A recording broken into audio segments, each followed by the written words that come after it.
If you haven't heard Ron's story, let me just kind of summarize it for you. He's making his way up here. Ron and his family were on the front porch. Come on up here, buddy. I sure love you. They were on their front porch on a warm, beautiful summer evening. And here, out in blue, comes a guy, a drunk, careening off the road, heading straight to their front porch. Ron looks over. This is all happening in a heartbeat. He looks over. He sees what's going to happen. He pushes his wife and his daughter out of the way, and Ron takes the hit. He ends up in the hospital. He loses both of his legs. I want you to pick up the story at that point. When you talk about forgiveness, you were in a bad situation. Yeah. Tell us about that.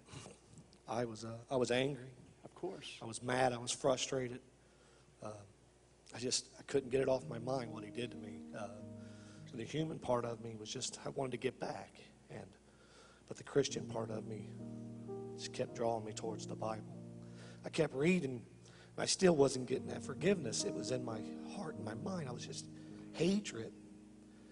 I kept saying, Lord, help me. I can't do this. I can't do this.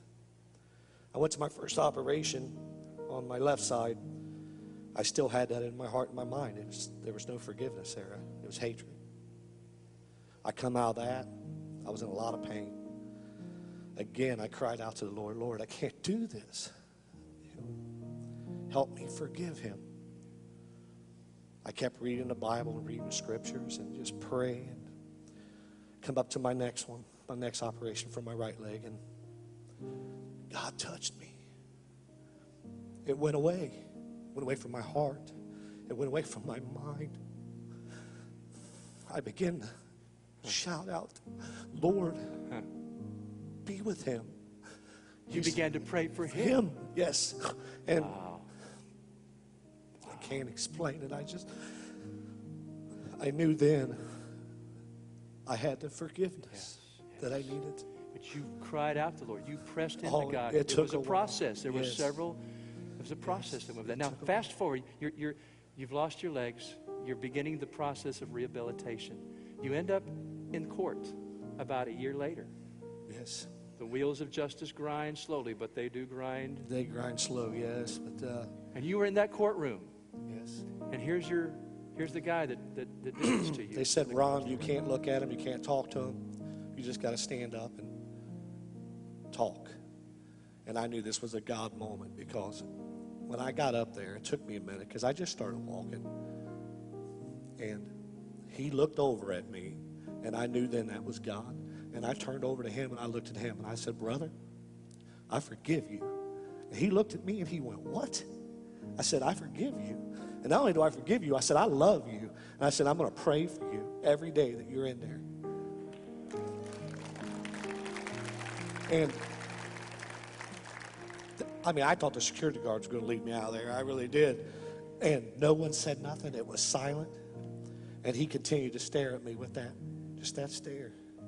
And I said again, I love you, brother. Yeah, you planted a seed that he is still in his life today. And you know what I love about Ron? They told him he'd never walk again. Ta-da! Walking up the stairs and down the stairs on 2 prostheses. Not only is he walking, he's on our security team. I feel very secure with Ron around. Not only that, the joy of the Lord is all over this man. Amen. He is free because he chose to release his right to get back at someone. Thank you, Jesus. And now God is using you to be a healed helper. Yes. And I praise God for the power of forgiveness in Ron Brown's life. Would you just thank him? Would you congratulate him? Love you, buddy. God bless you.